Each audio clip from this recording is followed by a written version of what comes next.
Donc, pour la toute première émission de Pucks and Paddocks, on a un invité qui vient de signer son tout premier contrat professionnel en Amérique du Nord, parce qu'en fait, un défenseur qui a joué au Danemark pour la dernière saison. Alors, on est avec Carl Neal, l'ancien capitaine et défenseur du Phoenix de Sherbrooke, et l'ancien défenseur des Stingers de Concordia. Donc, Carl, bienvenue sur le podcast. Merci beaucoup, merci. Donc, parle-moi un petit peu du contexte de cette signature de contrat-là. Je pense que c'était quelque chose qui était peut-être au début un petit peu plus visé vers la Ligue East Coast.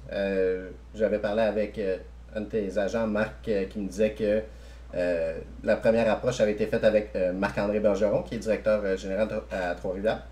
Et puis, finalement, ça s'était développé vers une entente pour la Ligue américaine.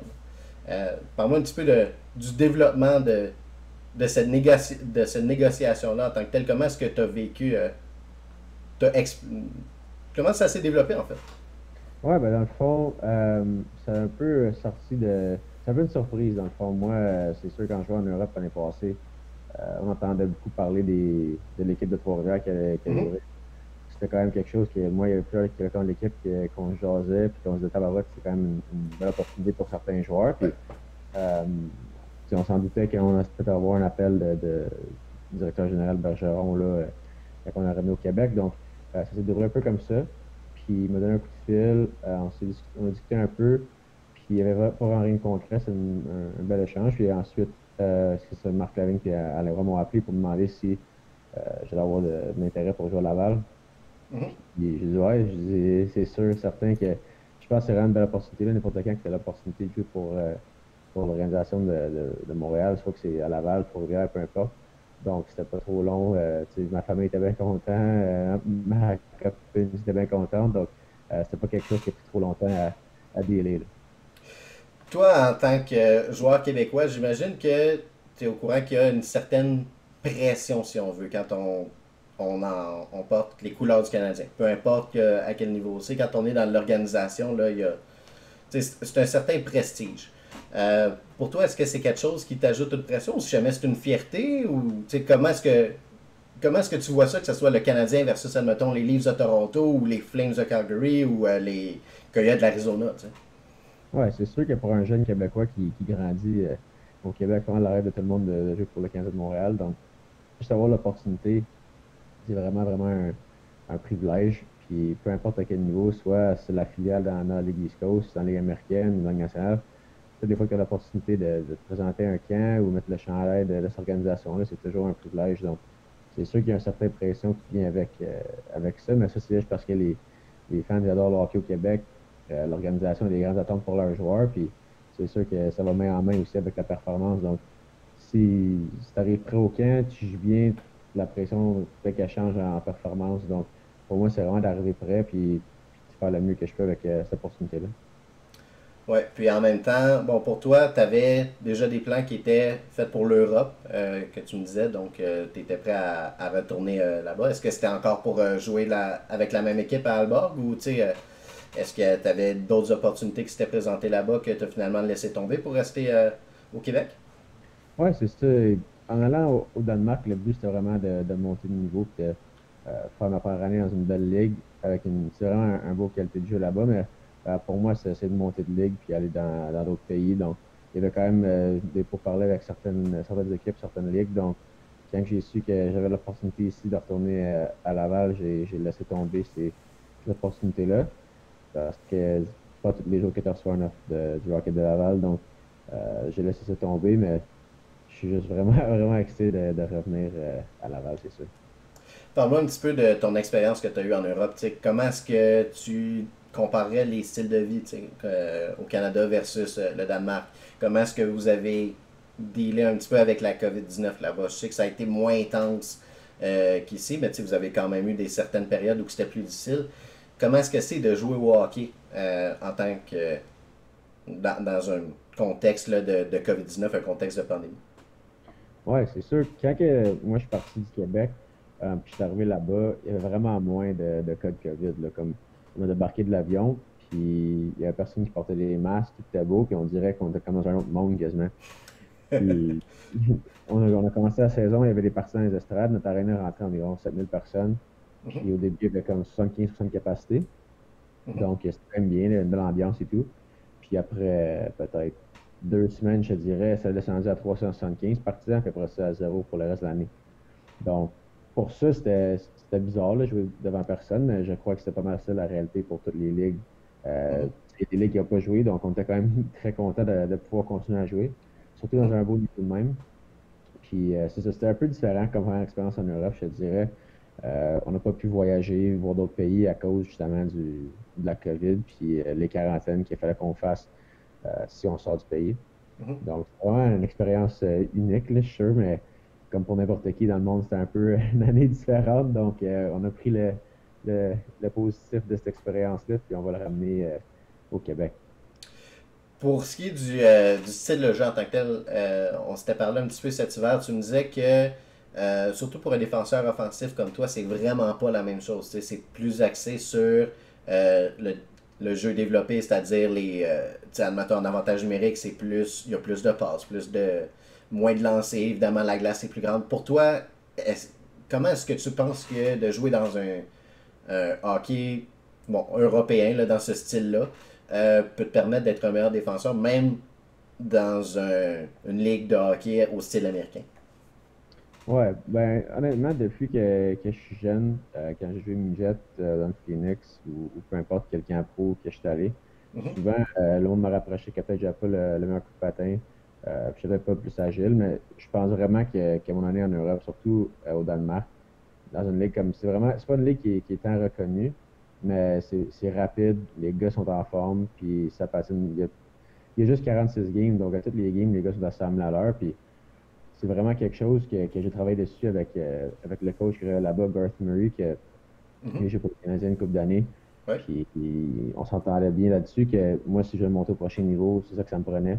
Donc, c'est sûr que là-bas, je suis vraiment en bonne forme physique aussi. Puis mon coup de patin s'est vraiment amélioré. Donc, j'ai hâte de voir comment ça va traduire ici en Amérique du Nord. Là, mais pour moi, c'est vraiment juste du positif que j'ai reçu de cette expérience-là. Jouer sur une grande glace, c'est sûr que le style de jeu est un peu différent, comme qu'on voit au championnat mondial.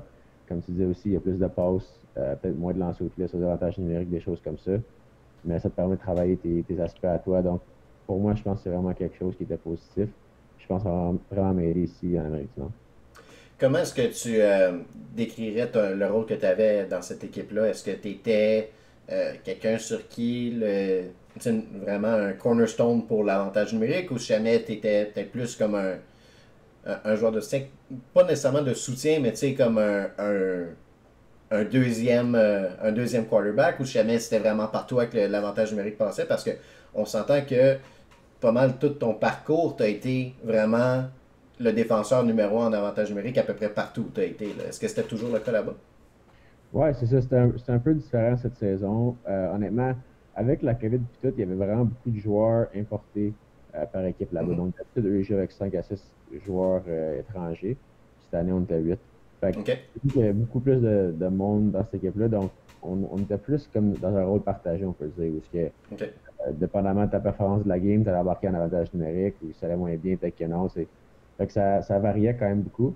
Je te dirais que j'ai eu pas mal. J'étais plus comme, comment je pourrais dire, j'étais plus comme un défenseur à deux volets, vraiment, OK. là, comme, mettons, deuxième avantage numérique, puis beaucoup de piqué, des choses comme ça. Fait que c'était vraiment bien, là, le développement des deux bords de la glace, je pense que ça s'est vraiment bien déroulé. Puis c'est ça, je pense que ça va m'aider en tant que joueur de hockey pour les prochaines étapes. Tu parlais de joueurs, dans le fond, étrangers qui étaient plus nombreux dans cette ligue-là, en fait, dans votre équipe. Quelque chose qui était quand même un petit peu drôle, si on veut, quand j'ai vu que c'était arrivé. Comme quoi, le monde du hockey, c'est vraiment un petit monde. Cody Donaghy, qui est venu vous rejoindre en cours de saison. C'est drôle parce que quand tu es parti de Sherbrooke pour aller à Charlottetown, c'est lui qui est venu te remplacer à Sherbrooke comme joueur de 20 ans. Est-ce que c'est quelque chose que vous en aviez parlé un petit peu? Est-ce que vous aviez amené le sujet? Est-ce que vous aviez parlé un peu du Phoenix entre vous deux?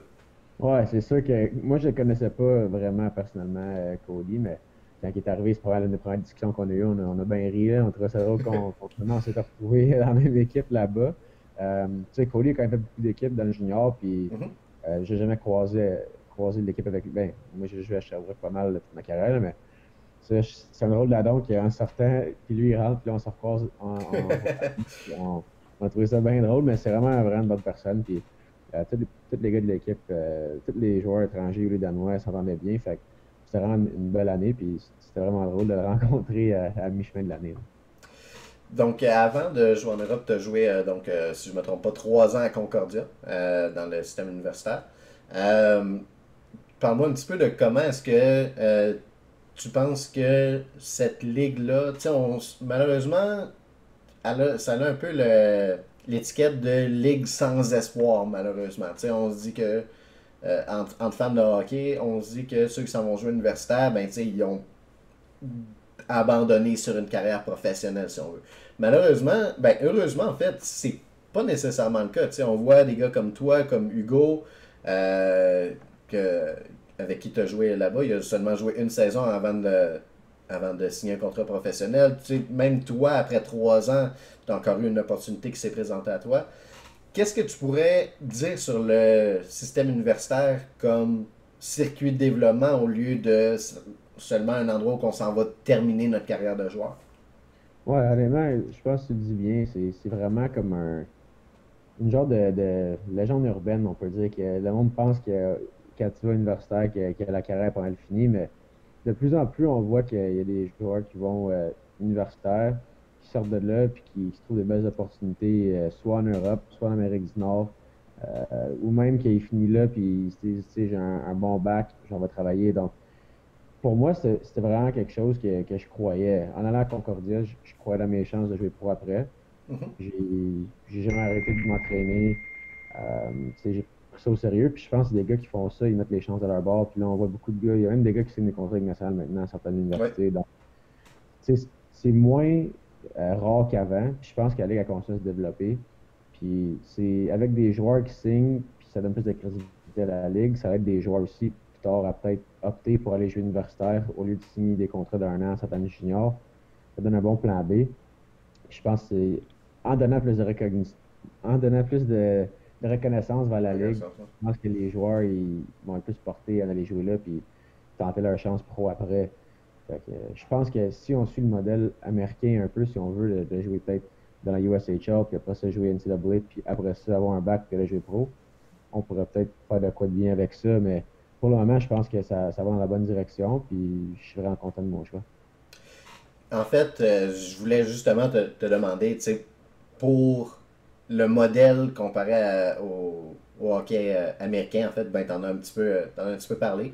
Euh, Est-ce que c'est quelque chose qui, selon toi, euh, t'as senti un peu que le circuit universitaire québécois, ben canadien en fait, essaye de se baser là-dessus, ou si jamais ils essaient vraiment de faire leur propre affaire, puis euh, de développer leur propre modèle, plutôt que d'essayer de copier ce qui se passe de l'autre côté. Parce qu'honnêtement, on regarde aux États-Unis, tu rentres dans cette structure-là très très jeune, à 16-17 ans, ben, tu es dans la USHL, etc. Ici, évidemment, jusqu'à 20 ans, tu es dans le circuit junior, donc c'est-à-dire soit la junior 3A ou encore dans junior majeur, la LHMQ. Comment est-ce que tu penses que le circuit universitaire québécois peut, sans nécessairement copier le modèle, s'inspirer du modèle américain? Ouais, honnêtement, je pense qu'ils commencent à le faire déjà. C'est vraiment avec, je te dirais, je ne peux pas parler pour les autres universités, mais je sais que pour Concordia, ils mettent beaucoup d'emphase sur le sport, tu sais. Soit sur la glace, dans le gymnase, dans la classe, peu importe. C'est vraiment, quand tu fais la transition entre junior puis l'universitaire, si tu veux jouer pro après, il faut que les gens autour de toi aient le même but aussi. Donc, si tu vas à un programme qui a peut-être sont moins axés sur le sport ou c'est vraiment une école que c'est juste pour des bons étudiants, peut-être que tu as moins le feeling que tu pourrais jouer pro après. Mhm. Fait que peut-être en faisant ça, puis en tout cas, je peux pas parler pour les autres universités, mais je sais que pour Ouais. Concordia, c'était vraiment bien. Marc-André Léman, là-bas, il a fait un très bon travail à virer ce programme-là de bord. Puis les gars, ils sont à l'aise d'aller jouer universitaire maintenant parce qu'ils savent qu'en sortant de l'université, ils vont avoir des opportunités. Rendu là, c'est vraiment voir si les joueurs sont motivés à rester en forme, à mettre des efforts pendant 3 4 ans. Puis si c'est le Ouais. cas, si tu as un bon programme puis que tu joues bien, il n'y a aucune raison que tu ne signes pas un contrat en sortant de l'université. Donc, je pense que ça va vraiment de la bonne direction.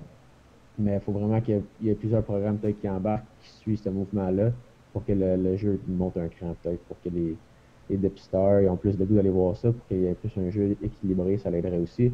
Mais Mhm. honnêtement, comme je te dis, à Concordia, c'est vraiment bien, puis ça nous donne des belles opportunités à certains de là. Tu as eu la chance quand même de jouer avec des gars que tu connaissais bien. Bon, il y a Hugo, Charles Légaré, Chase, Harwell, Raph Lafontaine. Tu sais, vous étiez. Tu as croisé plusieurs anciens du Phoenix pendant ton parcours universitaire. Comment est-ce que c'était de revoir des gars comme ça dans une ligue complètement différente, dans vraiment un contexte différent, si on veut? J'imagine que pour toi, c'était peut-être. Ça devait être comme une source de confort, si on veut, surtout quand t'es arrivé là, puis que c'était un nouveau circuit pour toi d'avoir un gars comme Raphaël pour pouvoir t'aider à t'acclimater, j'imagine. Ouais, c'est ça. N'importe quand que tu changes d'environnement, puis que tu rentres dans une nouvelle équipe, un nouveau programme, tu espères rentrer là puis être à l'aise le plus possible. Parce que pour moi, au moins, c'est ça qui donne le plus de chances d'avoir du succès, c'est vraiment être à l'aise puis d'être confiant dans ses décisions.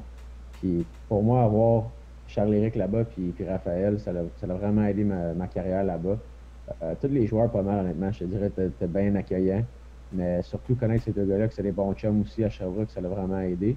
Mais c'est aussi une des raisons pour lesquelles j'ai choisi d'aller à Concordia. Donc, je m'attendais un peu aussi à retrouver des faces que je reconnaissais. Mais ça a vraiment aidé ma transition. Puis, tu sais, je peux leur remercier pour tout ce qu'ils ont fait pour moi, c'est sûr, parce que c'est sûr qu'au début, c'était pas facile, là, être un étudiant à temps plein, si on veut, à l'université puis au hockey. Donc, ça l'a vraiment aidé d'avoir des gars qui ont passé par l'avant, moi.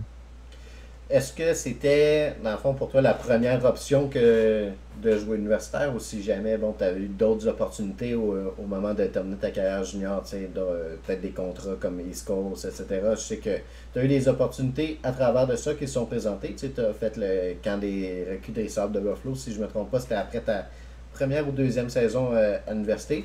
Mais au moment de t'engager avec Concordia, est-ce que tu avais d'autres opportunités ailleurs?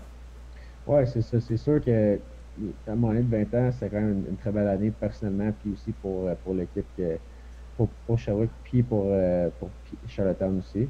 Quand j'ai fini, comme tu disais, je suis allé à Buffalo, puis ça a bien été. Moi, dans le temps, c'est Alain Roy et Marc encore qui étaient mes agents. Puis je pense qu'eux, ils ont vraiment compris, puis ils ont vraiment embarqué dans mon modèle, puis qu'est-ce que moi je voulais faire. C'était si je signais pas un contrat national, j'allais à l'école, puis j'allais poursuivre le hockey Ouais. après. Puis comme on voit là, ils m'ont trouvé un beau contrat à Laval, puis on dirait que c'est ça un peu le plan qu'on avait depuis le jour 1. Puis en ayant ce sport-là, puis en sachant qu'eux croyaient en moi, je savais qu'en allant à Concordia, j'allais peut-être avoir des opportunités après. Donc, pour moi, c'était vraiment. C'était dans ma tête depuis que j'avais 19 ans, puis que je savais pas trop si Vancouver allait me signer ou pas. J'ai commencé Mhm. à penser peut-être que le circuit universitaire serait bon pour moi, serait un bon fit. Puis je pense que, comme j'ai dit, mes agents ont compris ça, puis on est rendu avec Laval aujourd'hui. Donc, vraiment content de mon choix. Bon, on va revenir un petit peu sur ton nouveau rôle dans cette organisation-là. Donc, tu es un défenseur qui, comme je disais un peu plus tôt, de nature plutôt offensive. Tu es un gars qui a déjà marqué je pense si je ne me trompe pas, 14 buts dans le junior majeur. Donc, clairement, pour un défenseur, tu sais, ça démontre une certaine tendance. Est-ce que c'est quelque chose qu'on t'a déjà dit que tu aurais de la place, admettons, sur l'avantage numérique, etc. Ou si jamais on t'a fait aucune promesse, puis simplement, ton rôle va se déterminer au fur et à mesure que ça va? Ouais, à date, j'ai pas eu vraiment de discussion pour l'avantage numérique, des choses comme ça, ou mon rôle même, mais je pense que des choses comme ça se décide plus rendu au camp d'entraînement. Mhm. C'est vraiment à moi d'arriver au camp puis de montrer au staff puis à l'organisation je suis quel genre de joueur. Puis rendu là, ça va être à eux autres de décider, ils vont me donner quel genre de rôle, mais comme j'ai confiance dans les moyens, je pense que si j'arrive là prêt puis en forme, que j'aurai un beau rôle dans l'équipe, peu importe si ce soit à Laval ou à Trois-Rivières. Donc, euh, mon seul but, c'est vraiment d'arriver là en bonne forme physique puis d'impressionner l'organisation aussi puis de me donner un rôle important dans l'équipe. Qu'est-ce que tu veux apporter à l'équipe d'un point de vue personnel? Tu sais, tu es un gars qui a déjà porté le C à Sherbrooke. Tu sais, as été assistant capitaine avec Concordia. Tu es un gars qui a un leadership, une certaine forme de leadership. Pas nécessairement quelqu'un qui crie beaucoup, tu sais, mais je pense que, surtout si jamais je me base sur ce que j'ai vu à Sherbrooke, tu es un gars qui prêche par l'exemple. Euh, donc, parle-moi un petit peu de qu'est-ce que tu veux apporter dans cette équipe-là. Qui a quand même, malgré le fait que tu vas être un joueur de première année, il va y avoir beaucoup de jeunes, de gars plus jeunes que toi. Tu viens d'avoir 25 ans. Là. Ouais, c'est ça. Ouais, non. C'est vraiment drôle comme situation. Tu sais, tu rentres dans une équipe, tu es une recrue, mais tu es plus âgé à cause que, tu sais, moi, j'ai passé par l'université, j'ai joué au Danemark. Mais comme tu dis, je suis peut-être pas quelqu'un qui va engueuler personne ou crier après personne, mais je pense qu'en étant un bon teammate, en étant un bon gars dans la chambre, puis faire le mieux que tu peux sur la glace, ça en dit gros sur ta personne aussi. Donc, pour moi, c'est d'arriver là, de démontrer mes, ma personnalité puis mon talent sur la glace, puis faire le mieux que je peux sur la glace, puis aider les gars. C'est sûr que j'ai peut-être pas nécessairement l'expérience dans la Ligue américaine, mais je suis un peu plus âgé qu'il y a peut-être certains gars qui vont sortir du junior qui vont rentrer là. Puis moi, je me Mhm. rappelle juste de même, si on peut mettre ça, mettons, un peu dans le contexte à Concordia, quand je cherchais à aller à Concordia, puis les gars, ils m'aidaient avec ça, c'est tout le temps quelque chose qui est apprécié, puis que ça facilite la job à tout le monde aussi. Donc, si, mettons, les jeunes sont pas à l'aise, ça va aider l'équipe, ça va m'aider moi aussi. Donc, c'est vraiment d'être moi-même puis d'essayer d'aider les jeunes si, s'ils me le demandent. Une autre chose que, bon, je voulais mentionner, c'est le fait que si jamais tu joues dans la Ligue américaine, tu risques d'avoir un ancien coéquipier comme arbitre, Jonathan Deschamps. Parle-moi un petit peu de comment est-ce que tu as vu ça quand tu as vu que, tu sais, quand tu es devenu arbitre dans la Ligue américaine, tu sais, d'avoir un de tes anciens coéquipiers avec qui t'es arrivé dans la GMQ avec à Sherbrooke, qui a déjà été ton capitaine dans la deuxième année avec l'équipe. Ça doit être quand même un, pas bizarre, mais tu sais, ça doit être quand même spécial de voir un ancien coéquipier devenir un arbitre, puis possiblement de partager la même glace avec lui. Ouais, c'est ça. Moi puis Joe, on est encore des très bons amis. Je sais pas si j'ai le droit de dire ça, là, vu qu'il est l'arbitre. Je joue puis il m'arbitre, mais non, moi puis Joe, on est encore tout le temps en contact. Il est censé descendre jouer au golf prochainement. Là, puis juste quand il m'a dit qu'il arrêtait de jouer au hockey universitaire pour sa carrière d'arbitre, puis j'ai dit, dans ma tête, j'ai dit, tabarouette, tu vas avoir discuté de Joe parce que c'est un gars honnête, c'est un gars qui travaille fort, il a une bonne forme physique, il patine bien, puis il est déterminé. Donc, on était vraiment contents. Toute la gang qui était à Sherbrooke avec lui, on était bien contents pour lui, puis l'opportunité qu'il a eue. Puis, je sais qu'on va discuter au prochain niveau, mais reste à voir s'il va me donner une coupe de break pendant la game. C'est ce que j'allais dire. Est-ce que pendant votre prochaine game de golf, vous allez essayer de dealer une coupe de free pass pour quelques, quelques pénalités? Fait Ouais, c'est ça. Ça, je sais pas si j'aurais dit ça à la caméra, là, mais on va voir si jamais ça arrive. Mais bon, bref, je pense quand même que vous êtes deux gars honnêtes qui allaient pas essayer de tricher un peu le système. Je voulais quand même terminer en parlant du Canadien, bon, hier, qui vient de se faire sortir en finale de la Coupe Stanley. Pour un gars qui vient de signer bon, dans l'organisation, mais aussi qui a quand même un joueur de hockey québécois, comment est-ce que tu penses que de voir le Canadien avoir du succès, ça peut être intéressant pour d'autres Québécois qui voudraient obtenir une. Peut-être essayer d'aller jouer pour le Canadien. On critique souvent l'équipe de euh, peut-être pas faire les efforts nécessaires pour repêcher des joueurs québécois, mais on voit quand même que l'équipe fait un effort pour aller en chercher comme joueur autonome. Toi, il y a Alexandre Fortin qui vient de signer, je pense, quelques jours après toi.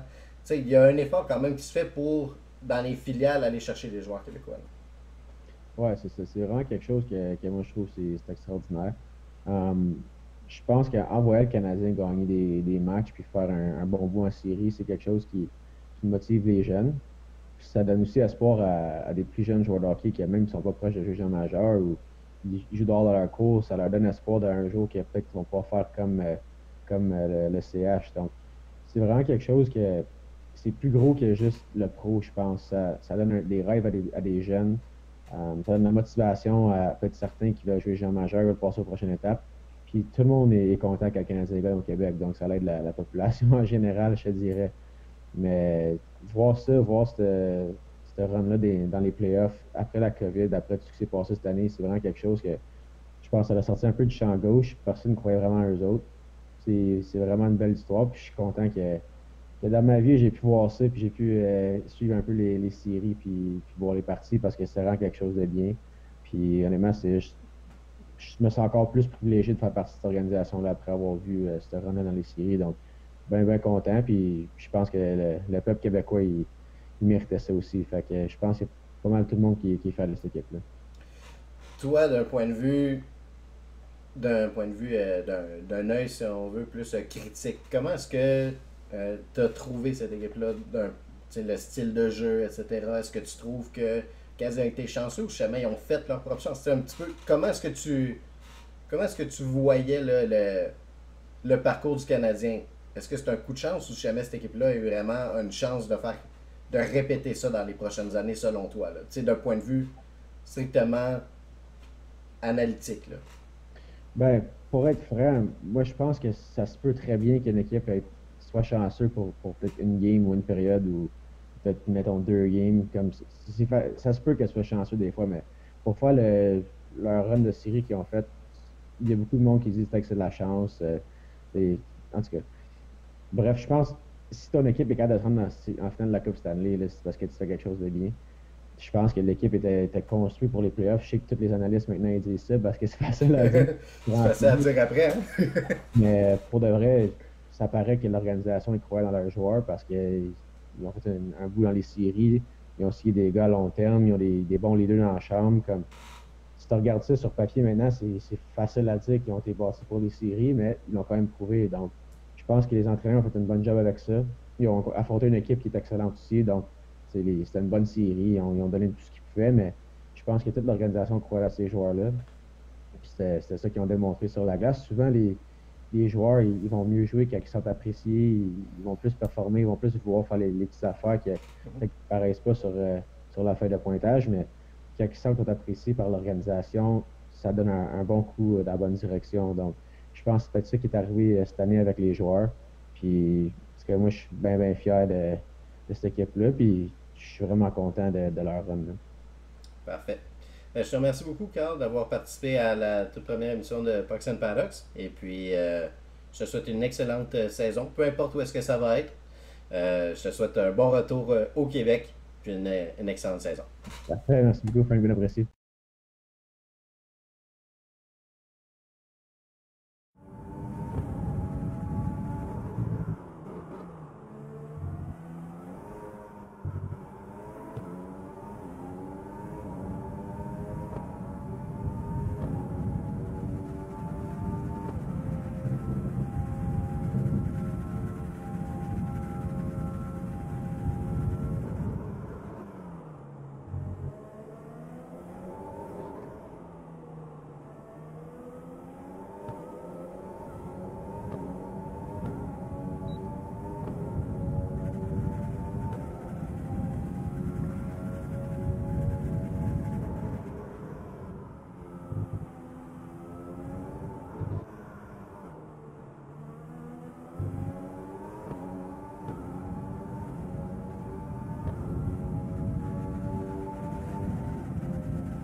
Okay, that last lap was a 1:25.7.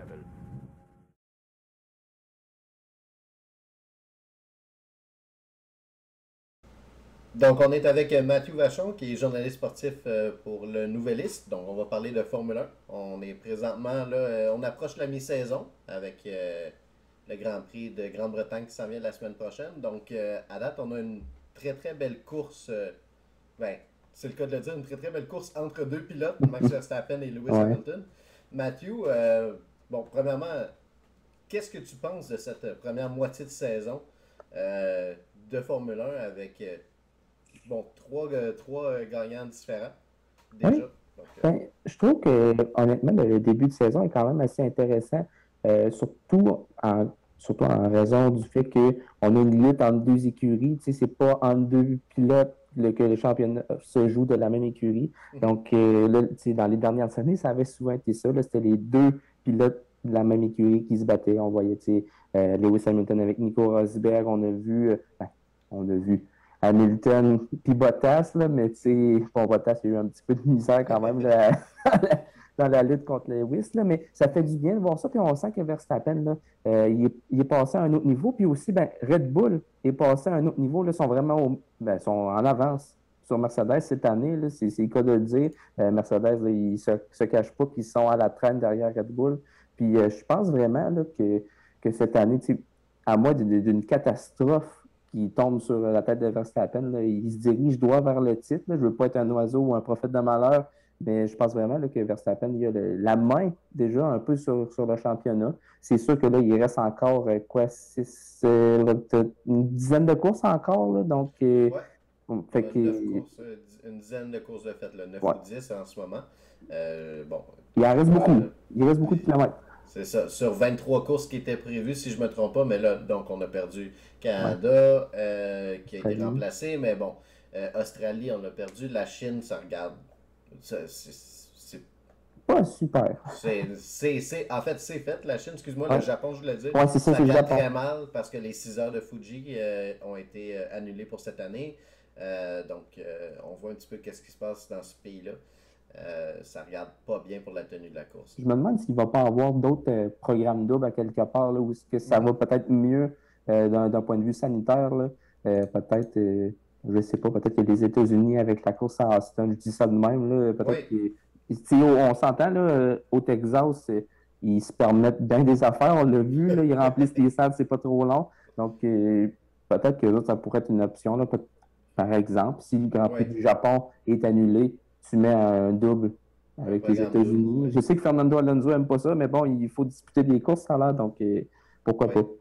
absolument. Parce que le Japon, c'est prévu donc du 8 au 10 octobre et les États-Unis du 22 au 24. Donc, supposons que le Japon était annulé, on pourrait Ouais, placer probablement 2 courses. Donc, la semaine suivante, la course prévue au Japon et bon, garder celle prévue aux États-Unis, ouais, supposons. ouais, Ou ouais, ouais. encore, bon, est-ce qu'il y aurait quelque chose de possible à faire avec le Brésil, par exemple, qui pourrait accueillir 2 courses, ou Abu Dhabi? Mhm. Bon, peut-être d'avoir 2 formats, donc l'ancien circuit et le nouveau circuit d'Abu Dhabi. Ouais, c'est vrai. Mais bref, ça c'est quelque chose justement qu'on pourra parler un peu plus tard, là, les modifications à ce circuit-là. Ouais. Mais non, c'est ça, je voulais savoir un petit peu ton opinion sur les surprises et les déceptions en ce début de saison. Donc, si jamais on regarde un petit peu le championnat des pilotes, Ouais. on est avec Max Verstappen en tête, 32 points devant Lewis Hamilton, qui est 46 points devant Sergio Perez. Ouais. On s'entend que c'est une course à 2. Là. Ouais, c'est normal, c'est celle qu'on attendait en quelque sorte, là. Donc, c'est pas une surprise. Mais les surprises, là, moi, j'en ai sorti 3. Puis je pense que quand même, là, on risque de s'entendre pour les deux, certainement. Là, Lando Norris cette année. Ben, en fait, c'est pas une surprise qu'il soit aussi bon. On sait qu'il y a du talent, mais qu'il soit en mesure de décrocher des résultats aussi phénoménaux, course après course, pour moi, là, c'est vraiment une grosse surprise. Il y a un rythme de course qui est vraiment infernal, il est excellent, il est bon dans la gestion de ses relais, il est bon dans la gestion de ses pneus, il se qualifie bien, il fait là, vraiment tout Ouais.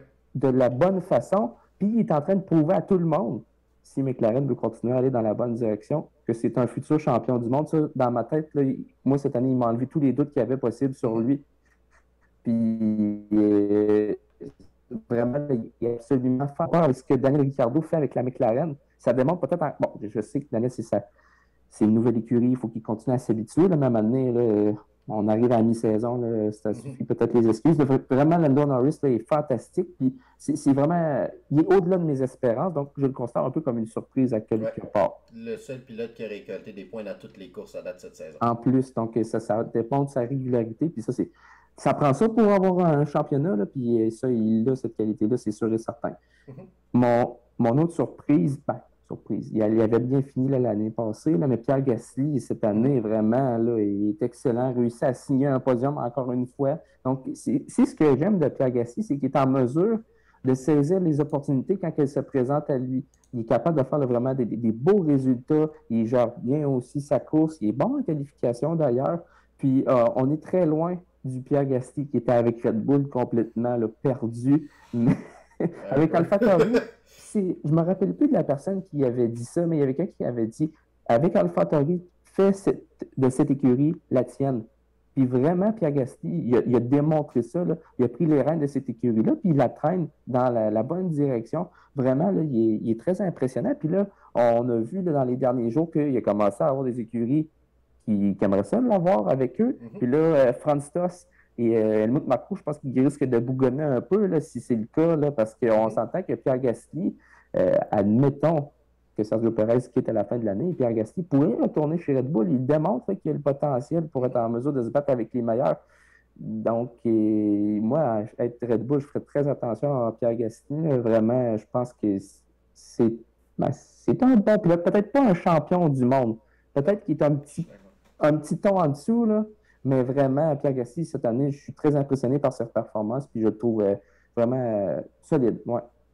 Parfait. Et puis, tu en avais une troisième? Ouais, ma troisième surprise, surprise, en fait, il confirme sa bonne forme, puis moi, c'est Sergio Perez.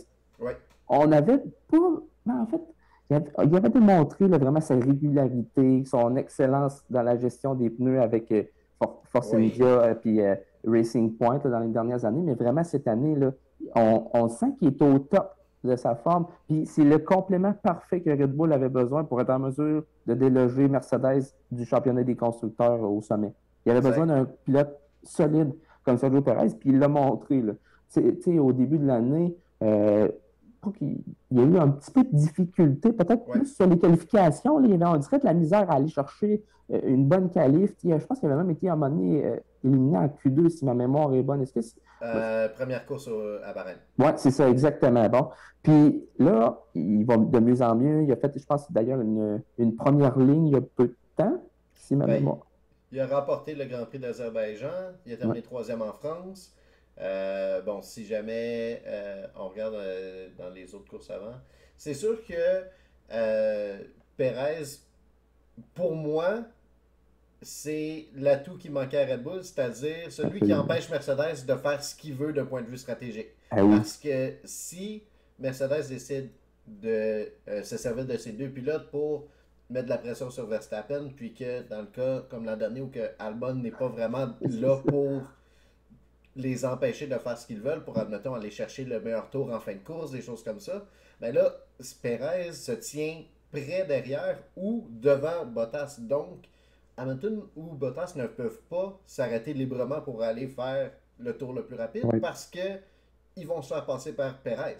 Oui, exact. Je suis bien d'accord avec ça. Puis il a vraiment bien progressé au fil des années. On se rappelle, au début de sa carrière, Sergio Perez était peut-être un petit peu plus, je dirais pas brouillon, mais il y avait, on dirait, il manquait un petit quelque chose. On voyait ouais, c'est ça. Il avait une belle vitesse de pointe, mais il faisait des erreurs, puis ça allait pas tout le temps bien. Mais là, on dirait qu'il a vraiment trouvé sa zone. Puis là, ben, il est au sommet de son art, puis on le voit, puis c'est Red Bull qui récolte les fruits. Là, ils paraissent vraiment super brillants d'avoir écarté Albon pour aller chercher Perez. Puis là, il lui donne des résultats vraiment fantastiques. C'est sa victoire en Azerbaïdjan, c'est un bonus que je pense que Red Bull aurait peut-être pas osé espérer, mais vraiment, là, c'était un résultat parfait qu'il a fait. C'était une course menée comme un chef. Ben oui, malgré le fait que, bon, il aurait clairement pas fini premier ni deuxième dans une course normale, il a saisi son mais opportunité. À la relance, il a fait exactement ce qu'il fallait. Et Lewis a décidé de faire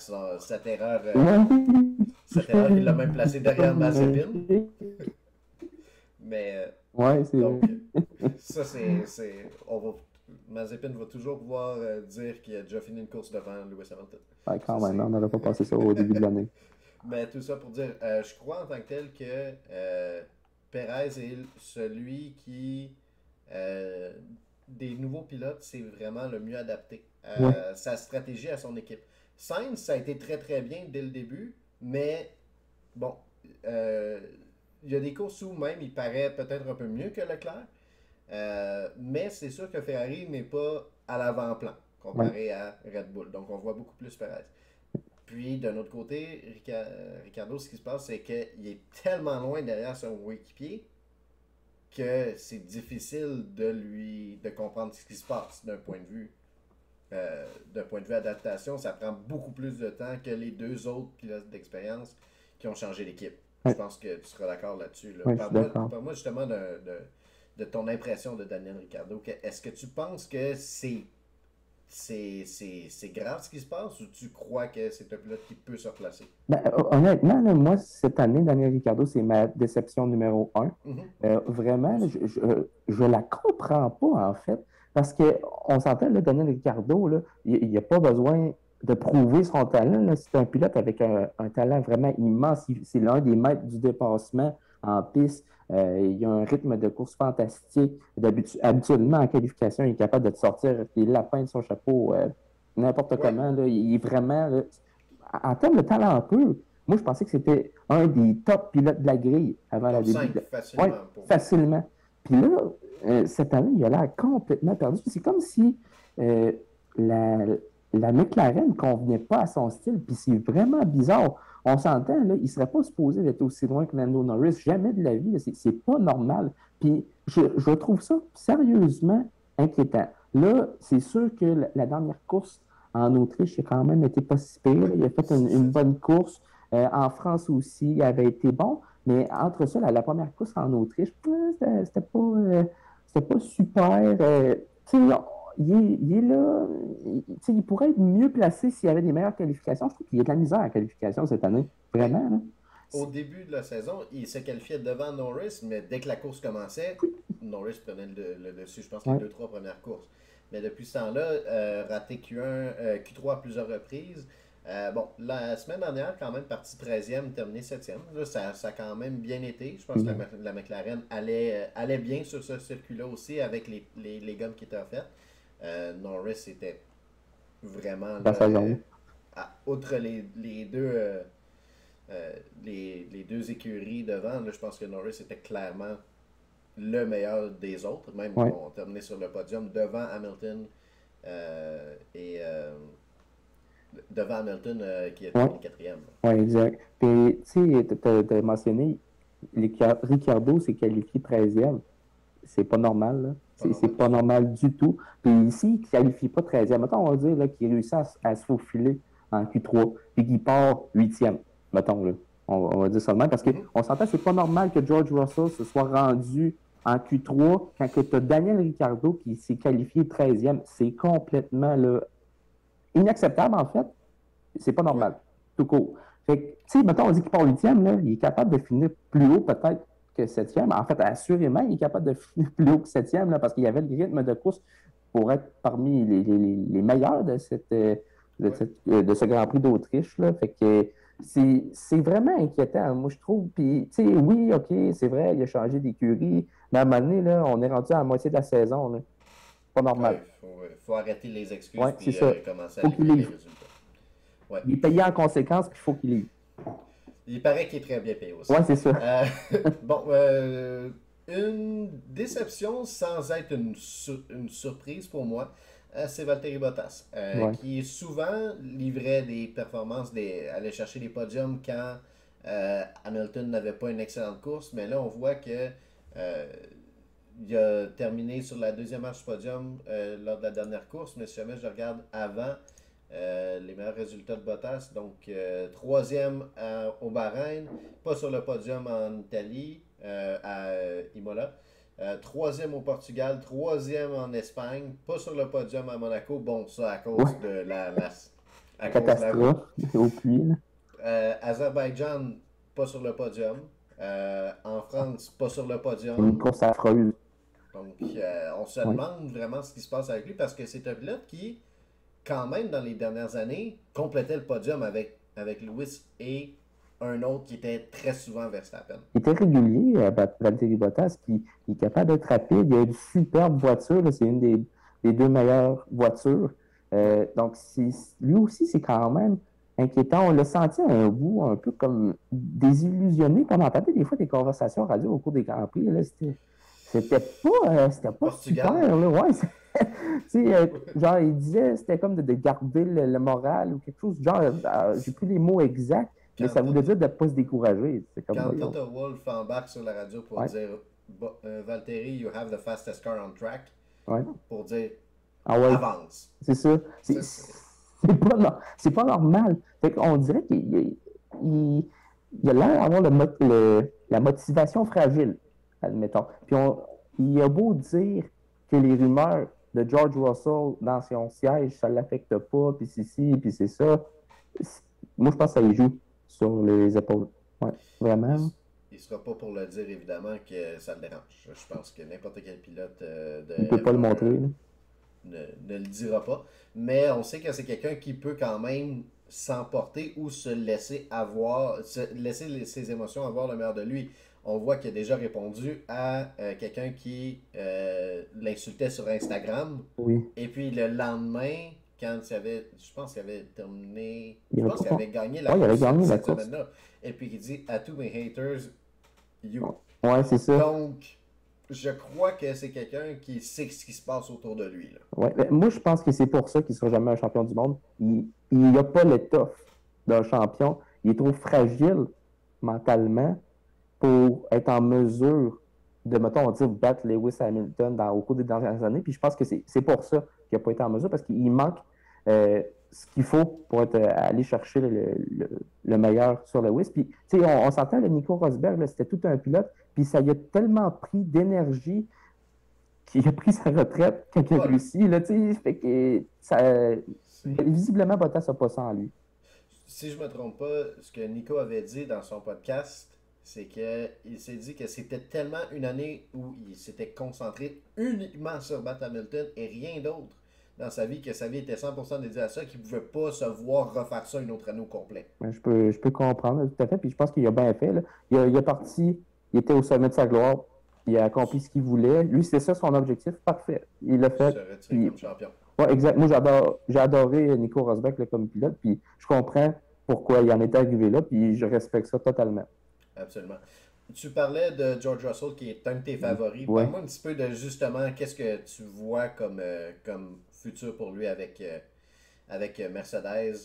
On semble toujours jouer un peu au yo-yo, mais la rumeur, c'est qu'il est demandé à ce que au retour de la pause estivale, sa situation contractuelle dans l'an prochain soit réglée. Ouais. Donc, si jamais c'est pas lui chez Mercedes, qu'il puisse avoir une libération pour aller ailleurs ou que sa place chez Mercedes soit confirmée. Oui, exact. Ben, moi, bien franchement, là, puis je pense que je ne suis pas le seul à le penser. D'ailleurs, Fernando Alonso avait été très élogieux à son égard, puis il semble l'adorer, George Russell. Puis, à mes yeux, mettons, on va dire, avec Lando Norris, Charles Leclerc, Max Verstappen, puis George Russell, c'est les 4 étoiles du futur de la F1 là, qui vont être en mesure de se battre pour les championnats. Puis George Russell, je pense vraiment là, qu'il y a une pointe de vitesse vraiment phénoménale. On le voit dans la qualification. Il est capable de faire avancer une tondeuse à gazon en Q3. Imagine. Tu fais pas ça par hasard. Là. Puis j'ai écouté, c'est Patrick Carpentier. Il avait revu son tour de qualification qu'il avait mené en Q3. Puis il dit, son tour, là, il était parfait. Pas une erreur. Pas une erreur. Imagine, là, ça fait... Pas un rattrapage, pas un rien. Il était parfait. Fait qu'imagine s'il est capable de faire des tours parfaits dans une Mercedes, maintenant qui est bien développée. Adapté aussi à lui. C'est ça, il va signer des positions de tête. Là, les positions de tête, ça va être... il va faire des séquences, puis on va être rendu à un moment donné, probablement tanné de le voir tout le temps dominer, parce que vraiment, là, il y a la vitesse... il y a vraiment la vitesse pour être un champion du monde, ça, aucun doute. Puis, tu sais, là, oui, c'est vrai, il n'est pas capable de marquer des points avec une Williams, mais c'est pas la pire voiture cette année. La vraiment mauvaise. La Williams est très mauvaise aussi. Là. C'est pas drôle, on le voit là, avec Nicolas Latifi. Nicolas Latifi, là, il était à la traîne tout le temps. En arrière tout le temps.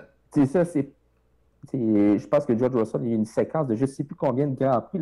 C'est un chiffre vraiment immense là, sur Nicolas Latifi, il l'a battu toutes les fois depuis que Nicolas Latifi est arrivé en F1. Si jamais c'est pas un DNF, ouais. il termine devant. Ouais, Puis exact. en qualif, il n'a jamais terminé derrière. Même, je pense que ça remonte cette statistique-là, même avec Robert Kubica. Ouais, c'est vrai, il a toujours battu Kubica, je pense, ou presque. En tout cas, là, fait que moi, là, vraiment, le George Russell, je suis très impressionné. Puis la défense qu'il a fait contre Fernando Alonso, là, pour le point de la 10e place, là, c'est vraiment impressionnant ce qu'il a fait. Là. Il s'est défendu comme un champion. Encore, je sais, je répète beaucoup le mot avec George Russell, là, mais vraiment, c'est un des talents qui m'impressionne le plus depuis que je suis là à F1. Puis tu sais, là, j'ai 26, je suis là à F1. Bon, j'avais 4 ans quand j'ai commencé à l'écouter. Là, j'en ai vu quand même une coupe de pilotes, mais c'est vraiment un des talents qui m'impressionne le plus. Moi, j'ai vu Lewis Hamilton arriver. C'était impressionnant ce qu'il faisait vraiment. Puis c'est sûr que Lewis Hamilton est arrivé tout de suite dans une voiture compétitive. Il s'est battu pour le championnat. Mais j'aurais aimé ça voir, mettons, on dit George Russell dans la McLaren de Lando Norris. Oui, dans la McLaren actuelle. Imagine. Il aurait eu lui aussi tout plein de podiums. Il aurait fait des résultats vraiment phénoménaux, je suis certain. Vraiment, là, George Russell, il m'impressionne beaucoup. Puis oui, c'est vrai qu'en course, il n'est pas capable de marquer des points, je l'ai dit, mais il tire le meilleur de sa voiture, course après course. C'est pas une affaire qu'il ne veut pas ou qu'il est déconcentré. Il fait se passe toujours quelque chose. Il fait tout ce qu'il peut pour tirer le meilleur de cette voiture-là. Puis on le voit, ça se sent qu'il fait tous les efforts possibles. Donc, je crois vraiment là, que c'est un des top 4 là, de la F1 en devenir. Puis je souhaite vraiment qu'il se retrouve dans la Mercedes l'année prochaine ou dans une voiture plus compétitive parce qu'il est rendu à ce point-là dans sa carrière. Parce que passer une autre année chez Williams, ça serait une complète perte de temps. C'est comme si, on connaît le hockey junior, là, c'est comme si un joueur super talentueux restait dans le junior à 20 ans pendant qu'il domine totalement. Ça n'aurait pas de sens. Là, ça ne marche pas pantoute. Donc, vraiment, George Russell, un pilote fantastique à mes yeux. Puis, j'y souhaite vraiment d'avoir une voiture qui va le mener à se battre pour les victoires.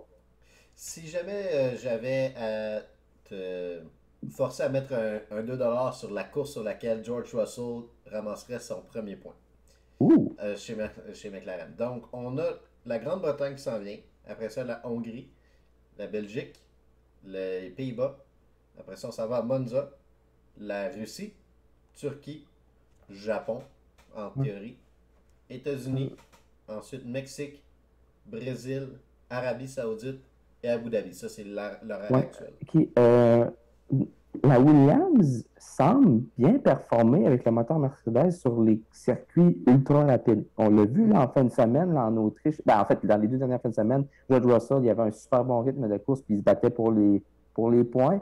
Donc, si j'avais à dire peut-être la Belgique ou Monza, 2 circuits où ça prend des bons moteurs pour être en mesure d'aller chercher des points. Donc, ça serait peut-être un de ces deux-là. Je pense pas. Ben, quoi qu'il y ait Grande-Bretagne quand même, c'est un circuit qui est rapide. Ouais. Donc, mais mettons, on va dire soit Grande-Bretagne, la Belgique ou l'Italie. Je vais dire, je suis d'accord avec toi, mais pour moi, un circuit qui, d'un point de vue puissance, ressemble quand même à l'Autriche, sur laquelle, bon, on a vu qu'il a très, très bien performé. Imola aussi, l'an dernier, si jamais c'était pas de sa gaffe derrière la voiture de sécurité ou encore de son contact avec Bottas cette année, était très bien placé dans ce circuit comme Imola. Pour moi, je crois que les Pays-Bas pourraient être une très très belle opportunité parce que c'est un circuit qui est très rapide tout en ayant beaucoup de virages et bon, peut-être seulement 2 vraiment points très rapides, mais ça ressemble d'un point de vue puissance à l'Autriche. Je crois que ça pourrait être une bonne opportunité. Puis, je suis d'accord aussi avec toi que l'Italie serait le 2e choix. Parce que l'Italie, c'est extrêmement basé sur la vitesse, on s'entend. Oui. Et puis, on voit que les Mercedes sur les circuits très rapides, ça fonctionne plus ou moins. Donc, est-ce que ça voudrait dire... Ben, tu sais, une Mercedes, en fait, est on sent qu'il tire un poids supplémentaire, si on veut. Mais on voit que puis sur des circuits comme l'Autriche, ça semble vraiment pas leur faire. Williams semble être l'inverse. Ouais. Là où que c'est venteux ou que c'est des circuits peut-être un peu plus lents, comme Bahreïn, admettons, par secteur, c'était plus lent et plus compliqué, puis la voiture semblait moins stable. Pour moi, je crois que ça démontre que c'est un circuit qui pourrait leur faire. Donc moi, mon 2$, je le mettrais sur les Pays-Bas. Alors, toi, tu y vas pour Italie? Ouais, je pense que ça pourrait être l'Italie. Ouais. La Belgique aussi, je pense que ça pourrait être bien, en fait. Ouais. Je pense que la Belgique, la Belgique. Un Ça serait mon choix. rapide et technique Ouais. aussi. Il est capable de sortir des bonnes performances là-dessus, lui, George, avec sa Williams, je pense. Ouais. Puis, bon, on va voir ça quand on sera rendu là. Donc, ça, on parle de la fin août, début septembre pour ces deux courses-là. Là. Aussi, peut-être revenir là, sur les déceptions. Je pense j'en avais identifié 2 autres, puis je voulais vraiment t'en faire voir parce que je suis curieux aussi de t'entendre là-dessus.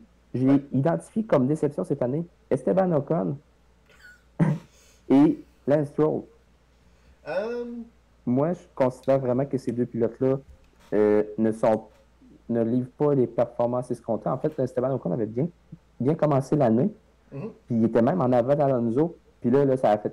il y a eu un gros switch de pouvoir là, chez Alpine. Dès qu'il a signé son contrat. Oui, exact. On dirait qu'il est perdu, puis là, il se met trop de pression, je ne sais pas trop. Puis Alpine est inquiet. Là. J'ai vu des articles passer là, récemment. Là. Il se fait éliminer à Q1. Oui, c'est normal. C'est inacceptable pour une voiture comme ça. Mais par contre, je ne doute pas du talent du pilote qui a quand même démontré l'an dernier que malgré le fait que ce soit loin d'être un favori de bien des gens, disons, là, c'est quelqu'un qui est capable de faire un travail honnête en course. Il se tenait quand même près de Daniel Ricciardo pour la grande majorité des courses l'an dernier avec Renault.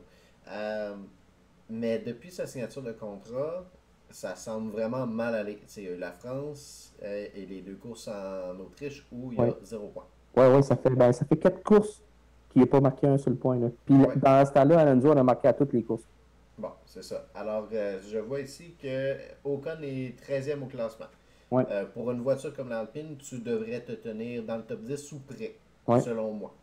Oui, exact. Je pense pas que c'est normal. C'est ça. Lui aussi, c'est vraiment ses performances sont en dents de scie souvent depuis le début de sa carrière. Là, en fait, là, tantôt je parlais de pilotes qui ont l'étoffe de champion, là, mais pour moi, Esteban Ocon, je le mets dans la même catégorie que Valtteri Bottas. Va pouvoir faire des bonnes courses, mais jamais se tenir au sommet d'un champion. C'est pas un champion, d'après moi, lui. Il est capable d'être bon. Oui, c'est ça. Il va sortir de quelques coups d'éclat ici et là, peut-être. Mais je pense pas qu'il y ait une grande écurie un jour qui va y faire signe. Je pense pas, en fait. Je pense que Mercedes, en même temps, je pense se protéger de Toto Wolff. Le fait qu'il ait re-signé je pense que c'est 2 ans, là, c'est plusieurs années chez Alpine. Exact.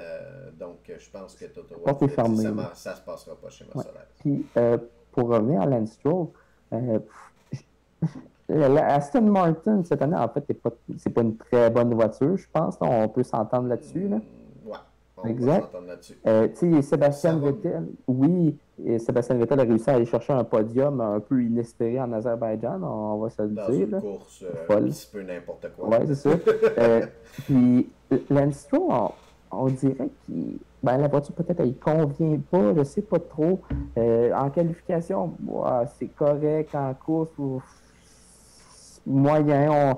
Il est capable de jumper, on dirait, sur le départ, aller monter des positions. Mais souvent, il se retrouve englué là, dans le milieu du peloton, puis il n'est pas capable de s'en sortir. Puis souvent, il finit à la porte des points ou 10e. Il y a 2 10e places, puis il a manqué les points à 4 reprises là, cette année. Donc, je m'attends à mieux de Lance Stroll parce qu'on a vu qu'il est capable de créer. En fait, lui aussi, là, il est capable de faire des coups d'éclat. Je me rappelle de sa position peut-être là, au Grand Prix qui l'année passée là, sous la pluie. C'était vraiment fantastique ce qu'il avait fait. Mais ça arrive une fois. On voit qu'il y a des touches, il est capable d'avoir la touche magique. mais il l'a pas tout le temps. Non. On dit que des fois, il y a une petite switch qui se met à 1, puis là, Lance Stroll, là, il arrive, puis il sort une performance fantastique, mais après ça, là, il repart, puis on le perd un peu pendant un petit bout. Je m'attends à mieux de Lance Stroll. On le perd pendant un bout, puis après ça, au milieu du Grand Prix de Monaco, il sort sur ton écran. Tu te rappelles, c'est l'année passée, là, il y avait un début de saison vraiment génial. Puis là, à un moment donné, il y a eu son gros accident. À Mugello. Ouais, à Mugello. Puis après ça, là, il y a eu la COVID. 6 courses. Ça a parti, c'était fini. Je pense 5 ou 6 courses sans point ou sans marquer plus qu'un point. Il se battait pas pour la 4e place, d'ailleurs, à ce moment-là. Il était 4-5e, effectivement, Ouais. là, avant cette course-là. Après ça, on a quand même bien terminé la saison, là, mais il y a eu vraiment une période à creux là, Ouais, un gros avec la creux. COVID, puis ça. Mm. Non, effectivement. Mais si jamais je regarde, pour comparer Stroll, je regarde Vettel qui a quand même, 30 points, mais c'est Ouais. en 3 courses. Ouais, c'est ça. Donc, c'est 3 courses consécutives. Monaco, donc 5e place. 2e place en Azerbaïdjan sur une course qui était peut-être parti pour finir 5-6. Mais bon, c'est des points qu'il est vraiment allé chercher, donc on ne peut pas lui enlever. Puis en France, là, donc une 9e place, 2 points. Donc c'est quand même... c'est 30 points, c'est bon, c'est très bon. Mais je pense que la voiture n'est pas... Dans une situation normale, les deux pilotes devraient peut-être plus avoir un 20-25 points plus que un à 30 et l'autre qui est, je pense, Stroll en a 14. Ouais. Ouais. L'Aston Martin, cette année, c'est une déception tout court. Là. Les deux voitures, on sent qu'il y a quelque chose qui a été raté dans la conception de cette voiture-là. Puis, je pense qu'ils ont du bon travail à faire là, avec la prochaine saison, la saison 2022. Il faut vraiment qu'ils s'en remettent sur la map. Puis, Lawrence Stroll, il n'acceptera pas ça, en fait. C'est pas le genre de personne qui va accepter Non. de mettre de l'argent dans une course perdante. Pas du tout. Sinon, avec la semaine prochaine, le Grand Prix de Grande-Bretagne, on va voir quelque chose de complètement nouveau à F1. Ouais. Je voulais vraiment avoir ton opinion. Donc, ce qu'on appelle, je m'excuse l'anglicisme, le Sprint Qualifying. Oui, exact. Pour récapituler, pour ceux qui ne connaissent pas le format, je vais inclure une image dans la vidéo pour décrire un petit peu à quoi ça ressemble versus une semaine de course normale. Donc, au lieu d'avoir 3 séances d'essai libre, puis ensuite de ça, la qualification et ensuite de ça, la course, donc ce qu'on appelle le shootout qualifying, c'est-à-dire 3 séances, on va avoir une séance d'essai libre de 60 minutes, ensuite de ça, une qualification format régulière le vendredi. Ensuite, une autre période d'essai libre après la qualification, avant une course. Donc, on est en situation de parc fermé dès la qualification. Donc, on ne peut pas faire de modificateur dans la voiture, même si on a une séance d'essai libre de 60 minutes.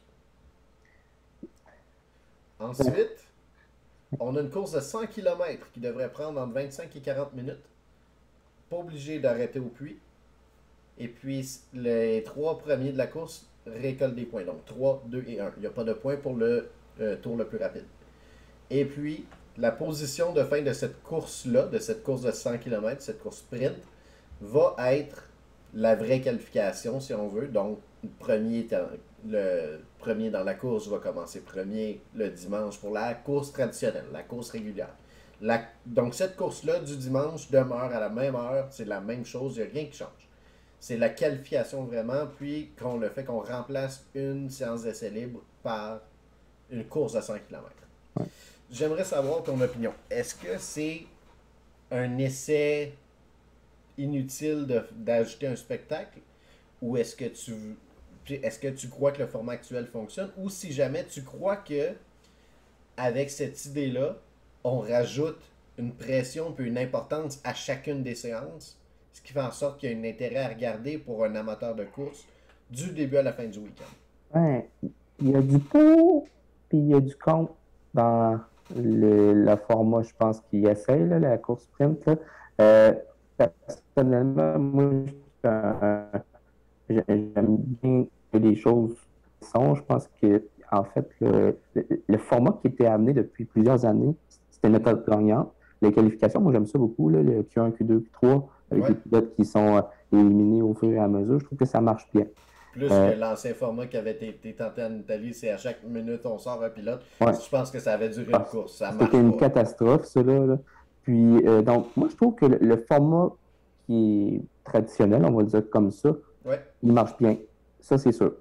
C'est sûr que pour les personnes qui ne sont pas comme moi puis qui aiment ça avoir du changement puis un peu ajouter une petite épice là, pour rendre le spectacle encore plus grandiose, vont peut-être aimer ça, cette course-là de sprint de 100 km. Ce que j'aime moins, c'est que, mettons, on va dire, maintenant, il y a des budgets qui Oui. sont à respecter. Puis d'ajouter une course, ça veut dire là, que tu as plus de risques de Oui. planter ton Oui. char. Donc ça, moi, je suis pas sûr. Je sais que tu peux planter ton char en essai libre, que tu peux le Ben oui. planter en qualif, mais Yuki. ouais, c'est ça, exact. Mais dans une course, il y a encore plus de chances. Parce que là, tout le monde est en peloton, puis là, ça se dépasse, puis ça se combat, puis ça, j'aime moins ça de ce côté-là. Est-ce que C'est tu as sûr. l'impression que durant la course sprint, on va voir de la retenue, peut-être trop de retenue des pilotes qui veulent tout garder pour la course? Oui. Ou si tu crois justement que. Ben, moi, je crois que pour la première fois, du moins, parce qu'il y a 3 courses qui vont l'avoir. Donc, Grande-Bretagne, Monza et Je me rappelle Spa. plus. Ouais, je pense. C'est quoi Je me la rappelle plus je me rappelle plus de la troisième. En tout cas, mais Grande-Bretagne, Monza et une autre, je me souviens plus. Mais en tout cas, je crois au moins que la première fois, les pilotes vont Ouais, tout donner. Ah oui, ils vont essayer. Là, c'est nouveau, fait qu'ils vont dire, OK, on va donner une chance. Ouais, donc moi je crois qu'un pilote comme, admettons, Ricardo qui performe mieux en course qu'en qualification, Ça pourrait se faire, ça pourrait l'avantager. ouais. Je pense que ça pourrait désavantager quelqu'un comme Russell, Oui, ça, c'est sûr. qui C'est est, sûr que ça va le désavantager. qui est rapide sur un tour.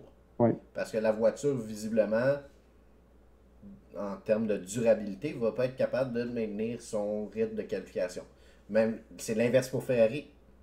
Oui. Ferrari se qualifie pas très très bien, Des bonnes courses. mais dans les courses ceux qui vont très bien ou Ouais. qui vont pas bien se qualifier, vont avoir des bonnes performances en course, des relativement bonnes performances. Oui, c'est vrai. Donc, c'est un peu à l'opposé.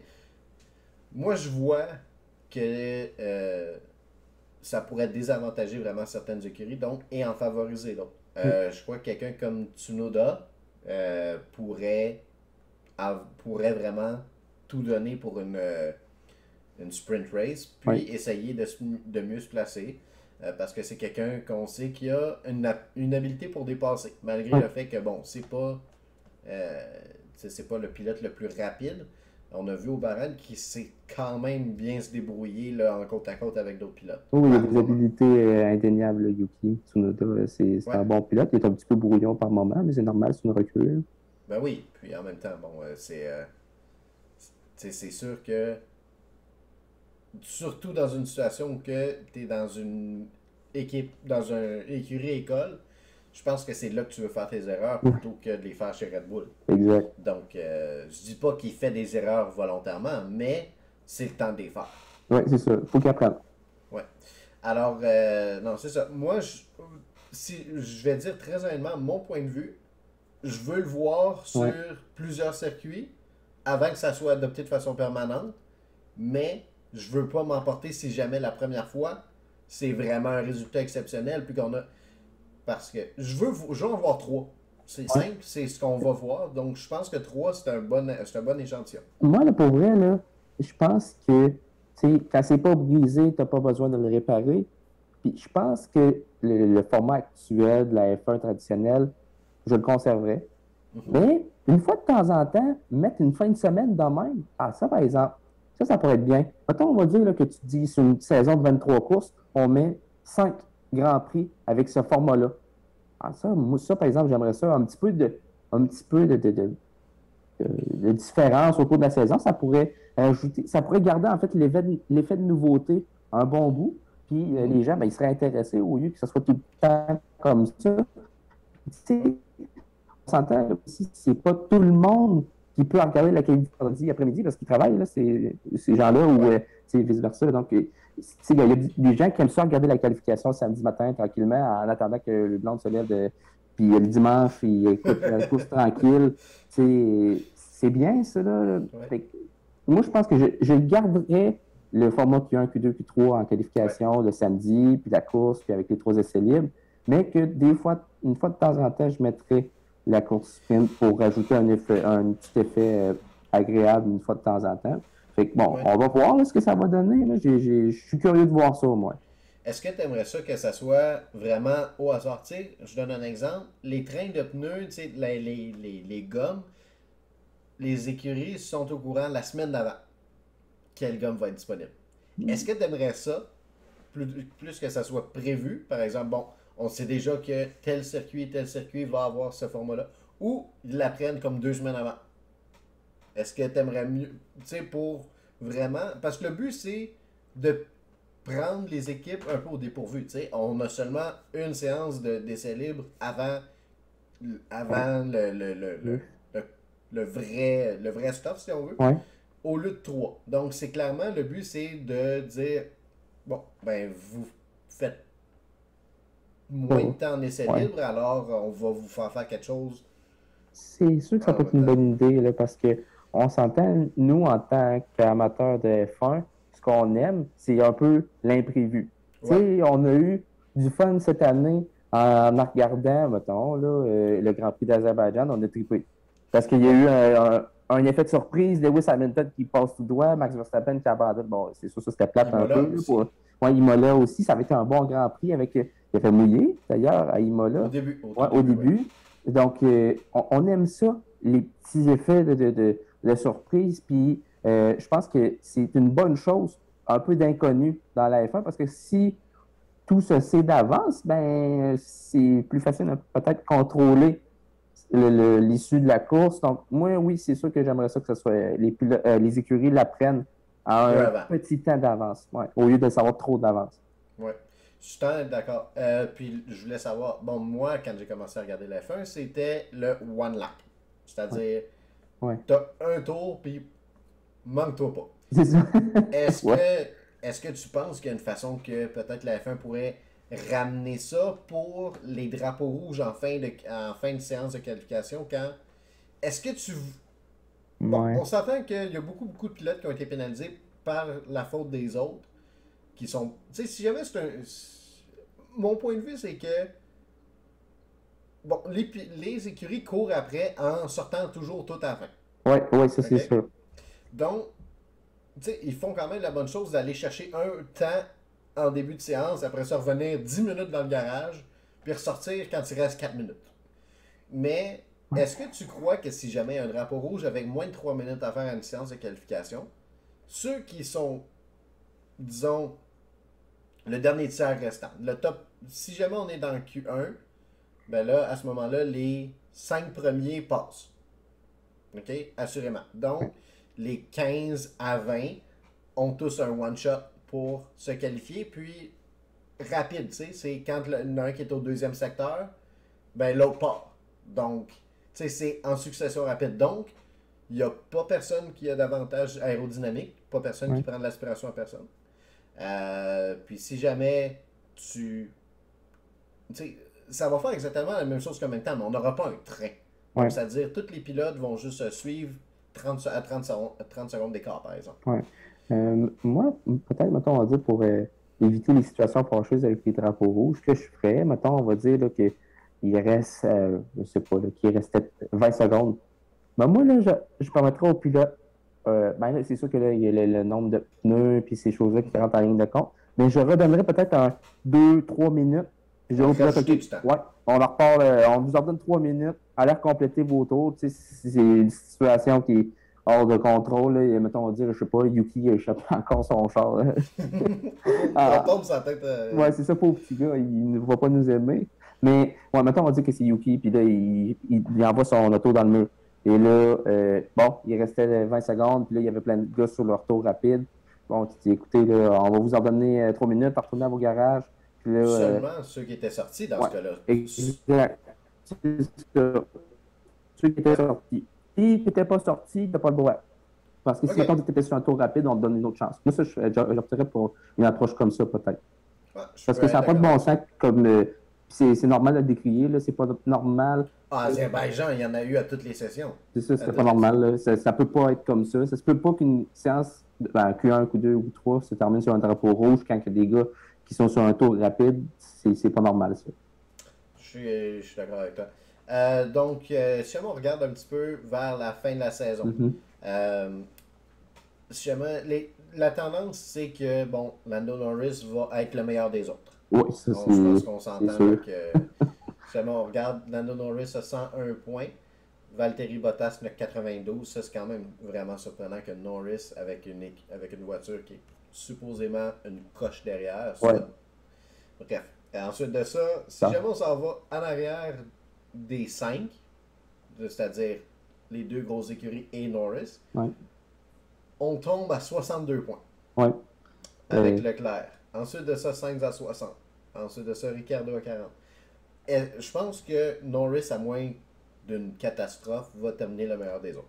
Oh, ça, c'est pas mal certain de ça. Il faudrait qu'il abandonne à profusion puis que les autres ils soient très constants en même temps. Puis je pense que c'est pas mal réglé. Là, Nando Norris, ça va être le meilleur des autres, ça, c'est sûr.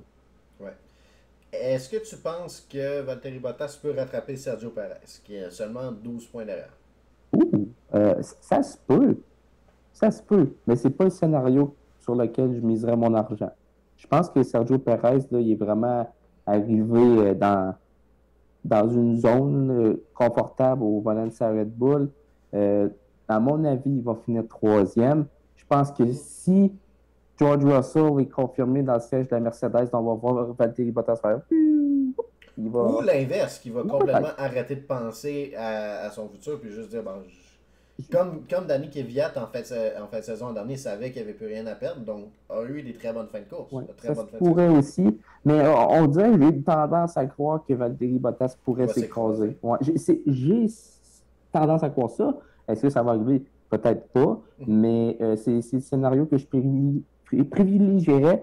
Euh, donc, à mon avis, là, Sergio Perez va finir en avant de Bottas et probablement en avant de Norris aussi, là.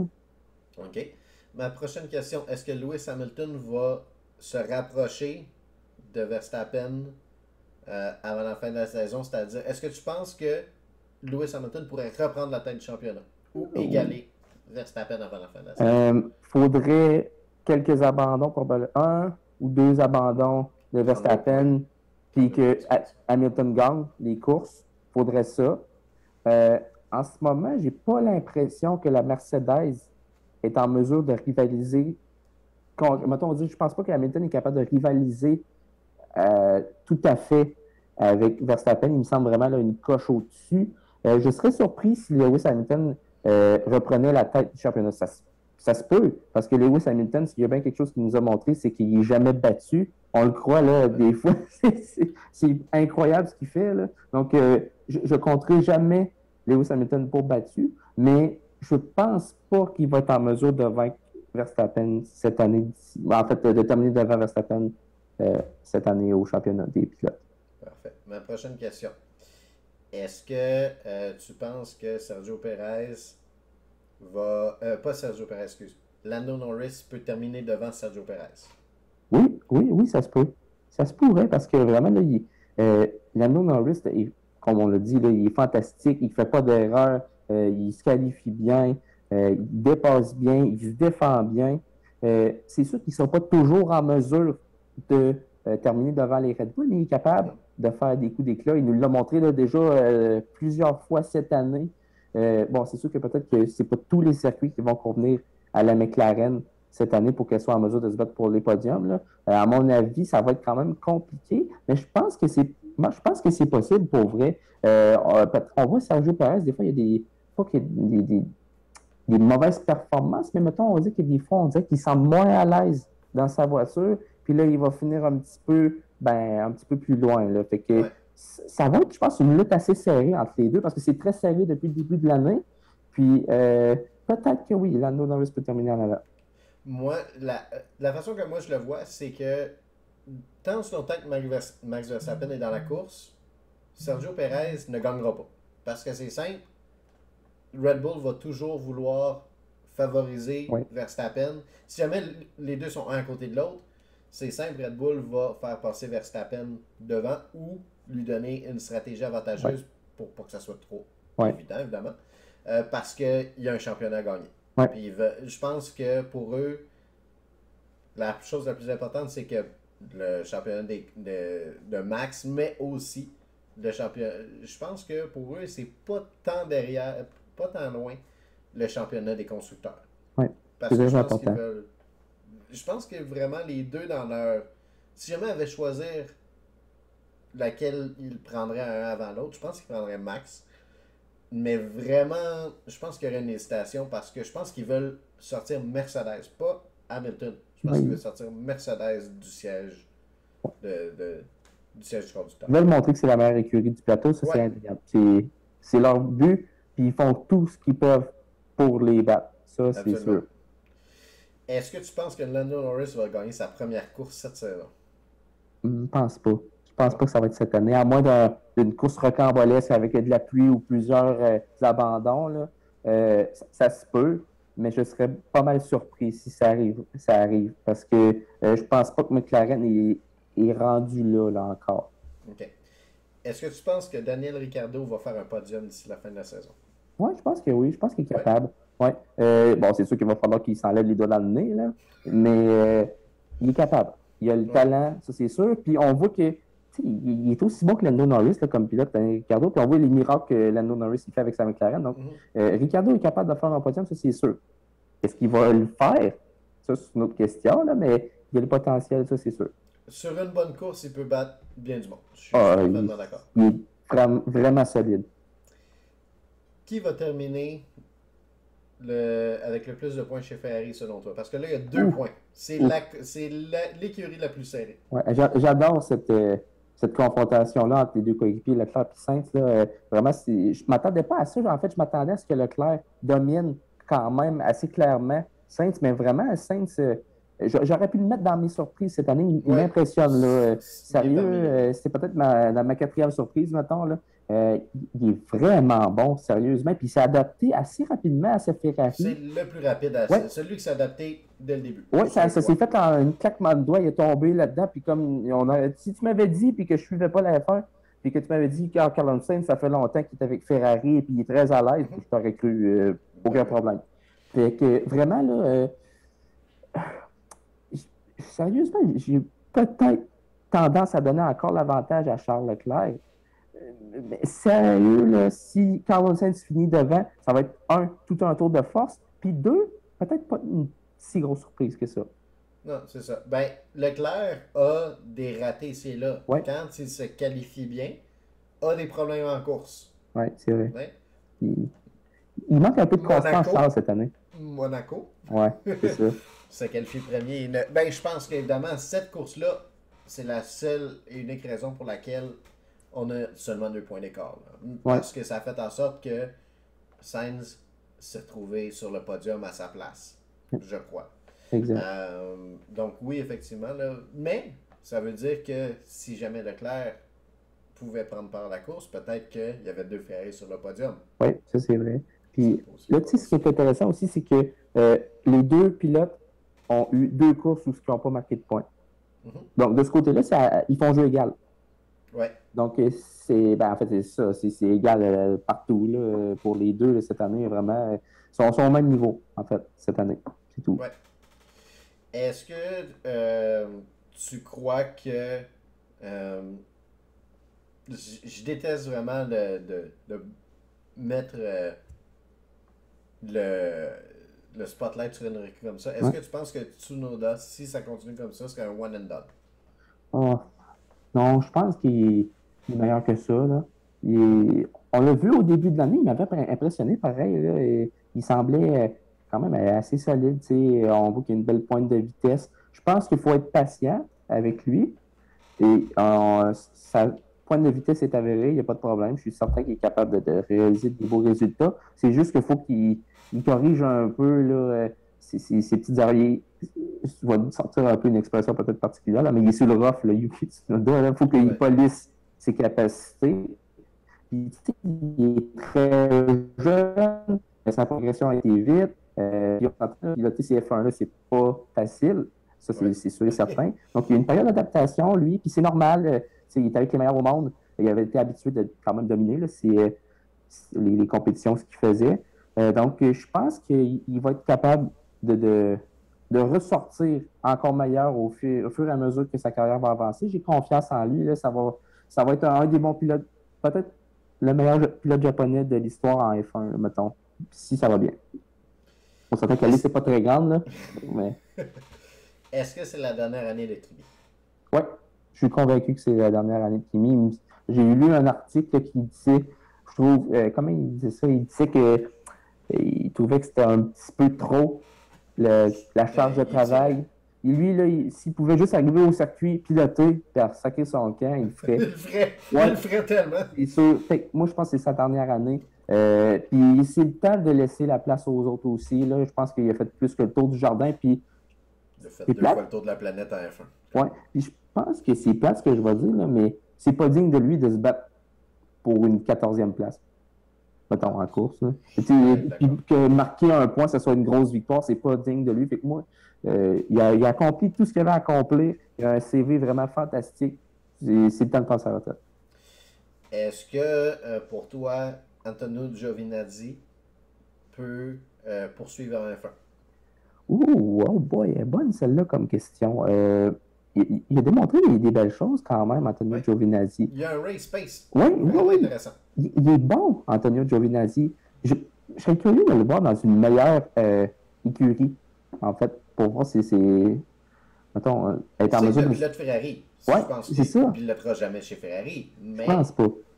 ben non, on s'entend qu'avec Leclerc, Sainz, ensuite de ça Schumacher, ensuite de ça Eilert. Ouais. Est-ce Je pense que que. les quatre. C'est Schwartzman ou Eilert qui est. Je pense les deux appartiennent à Ferrari. Oui, je pense que oui. Je peux certains faudrait vérifier, là, mais Ferrari a quand même une belle filière. Là, donc, à mon avis, c'est dur à dire parce que je trouve ça un peu cruel, là, parce qu'il est bon, Antonio Giovinazzi, mais il n'est pas excellent. Je pense que ça va être un pilote qui, comme Ricardo, va devoir quitter son programme pour pouvoir vraiment prendre sa place. Oui, je pense que oui. Je pense qu'il y a une congestion. Je pense qu'il n'y a plus de place en haut vraiment pour lui. Tout comme Ricardo, vraiment, là, la place était vraiment pour Verstappen, puis lui, c'est un pilote qui jouait comme numéro 1, puis c'est dit bon, c'est pas ici que ça va se passer. Je vais te sortir une comparaison, là, puis peut-être que tu vas dire ça n'a pas de bon sens. Mais Antonio Giovinazzi, je trouve que c'est comme un Arthurie Lekonen. Tu comprends-tu ce que je veux dire? Tu vois qu'il y a un potentiel, il fait bien les choses. Il y a plein de bons morceaux. Oui, il y a plein de bons morceaux. Mais ça ne sera jamais un plus qu'un. Tu sais, Arthur Lekonen, ça ne sera jamais plus qu'un attaquant de troisième trio. Puis Antonio Giovinazzi, ben, ça ne sera jamais plus qu'un pilote de milieu de grille. Ouais. Il y a des belles qualités. Fait que dans le fond, un pilote similaire à des Ocon. Oui, même catégorie. Lance Stroll. Oui, c'est la même affaire. Pour moi, là, en fait. Ouais, fait que, d'accord. Puis je pense que ça serait plate pour lui qu'il parte de la F1 parce qu'il mérite d'être là. Mais j'aimerais ça le voir dans une meilleure voiture. Puis je pense pas que ça arrive, en fait. C'est plate. C'est ça. Ouais. Est-ce que tu penses qu'Alex Albon pourrait revenir en F1? Ouh, peut-être, mais où? C'est ça l'affaire, c'est que. Il est bon, Alex Albon.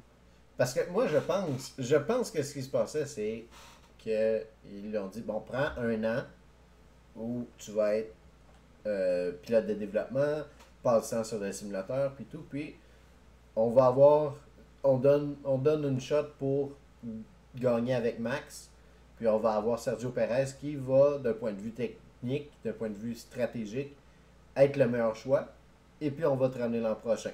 Ouais. Selon moi, ça ressemblait à ça. Parce qu'ils l'ont tout de suite gardé à côté. Je pense que Red Bull n'a jamais abandonné sur Albon. Non, mais là, évidemment, ça marche trop bien. Je pense qu'ils vont devoir garder Perez ou refaire la même approche avec un autre pilote si jamais c'est pas Sergio. Ouais, c'est embêtant. Là. Pour vrai, je suis pas certain. Il est bon, Alex Albon. Là. Il a démontré des choses brillantes en course aussi, mais il a tellement été brouillon à un moment que ça l'a vraiment attaché. Est-ce que tu le ramènes chez AlphaTauri? Alors, je Ça pense que serait lui-même dur, là. n'accepterait pas. Ah, c'est ça, exact. Puis, est-ce que tu peux te permettre de ramener Albon devant Pierre Gasly chez Red Bull? Mettons que Sergio Perez part. Non. Ça, c'est l'autre chose. Ça voudrait. Admettons, là. Parce que là, tu as 5 pilotes pour 4 places. Ouais. Ça, c'est sans considérer tout ce qu'il y a en bas. Là. Ouais. On parle juste de 5 pilotes. Je pense que Perez, à moins d'une grosse déception en deuxième moitié de saison, démontre que Red Bull a besoin de lui. Oh, il mérite d'être là, absolument. Là. C'est son siège à lui, puis jusqu'à preuve du contraire, OK. il va le rester. On s'entend. Ensuite, si jamais Perez ne reste pas, je pense que Gasly repassera jamais chez Red Bull. Je pense que. Ouais. Helmut Marko n'a pas l'air à y croire. Hein? Non. c'est pas puis, son- il emmène trop large pour que son opinion soit bien passée, je pense. Ouais, exact. Ensuite de ça, Yuki clairement pas prêt. Mm-mm. Vraiment pas. 0 près. Ben non, ils ont fait la même erreur avec les deux autres. Faut pas. Pas avec Yuki. D'après moi, ça va être un 3 ans. Ça va être comme Russell. Laissez mariner longtemps. Ouais. À moins qu'il soit nettement meilleur que Pierre dès la deuxième année. Là, à ce moment-là, tu pourrais peut-être l'amener. Mais regarde, si jamais Russell a passé 3 ans chez Williams. C'est ça. Exact. Donc, je pense que ça confirme un petit peu. Donc, Albon se retrouve un peu avec le on man out. Ouais, moi je pense que oui. Donc, à moins que Pierre signe ailleurs et puis qu'il ramène Albon chez Ouais. AlphaTauri. Parce que je pense que. Non, sais-tu quoi? Je pense que Albon, dans les conditions acceptables, reviendrait chez AlphaTauri. Ouais, je pense que oui. Mais moi, c'est Plutôt qu'à Gasly. pilote de réserve. Gasly, où est-ce qu'il peut aller? On s'en... On en avait discuté sur F1 Québec. Et puis, bon, la première possibilité, c'était chez Alpine, en premier lieu. Mais là, on a signé. Ocon a signé, ce qui est. Puis honnêtement, même si jamais Alonso, je pense qu'il a signé 2 ans. Ouais, 2 ans. OK. Fait que même si jamais Alonso pouvait être tassé l'an prochain, je pense pas qu'ils vont mettre Gasly et Ocon ensemble. Non. Je pense qu'il y a quelque chose qui s'est passé entre les deux puis que ça marcherait pas. Ouais, c'est vrai. On a vu qu'est-ce qui se passe quand deux pilotes se détestent. Ben, ce sont des amis puis deviennent Ouais, carrément presque des ennemis avec Rosberg et Hamilton. ouais, c'est vrai. Je suis pas sûr que c'est une formule qui serait utilisée par Alpine. C'est plate, mais je pense que Gasly est plus chez AlphaTauri. Moi. Non. Non, j'ai tendance à croire, à moins que ça soit avec une promesse Ouais, de siège chez Red Bull, ce qui serait malheureusement pas réaliste parce Ouais. que clairement leur plan c'est Yuki. ouais. Fait que, Donc, je pense que. Ensuite de ça, on regarde où est-ce qu'il y a de la place. Aston Martin, non. Non. C'est le fils du proprio, il était... puis Sébastien Vettel. Non, c'est pas là. Ensuite de ça, Ferrari, ça va super bien. Tout. Leclerc est sous contrat jusqu'en 2025. Sainz, c'est plus qu'un an, assurément. Donc, on oublie ça. Ouais. Mercedes, on oublie ça. Ouais, c'est George. Ensuite de ça, on tombe chez Alfa Romeo. Est-ce que Pierre voudrait aller chez Alfa Romeo? Moi, non. Moi, être lui, je voudrais pas. Là. C'est un pas de recul.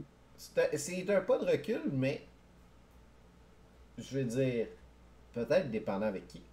Ouais, peut-être. Parce que si jamais c'est dans une situation que il est carrément libre, tu sais, il est premier pilote net. Donne Mhm. un exemple qui est encore avec Giovinazzi. Là, c'est Gasly le premier pilote. Ouais, c'est sûr. Mais par contre, tu sais, c'est possible parce que Alfa Romeo doit réserver un siège à un pilote Ferrari, qui est Giovinazzi. Mhm. Giovinazzi, si jamais ne reste pas, probablement se retrouve chez Haas à la place de Mazepin, Ouais. parce que là, il est supposé aller faire son service militaire. Je sais pas comment ça va se finir. Ouais, c'est vrai. Donc, bon, disons que c'est ça qui se passe. Ensuite de ça, Williams doit une place à Mercedes.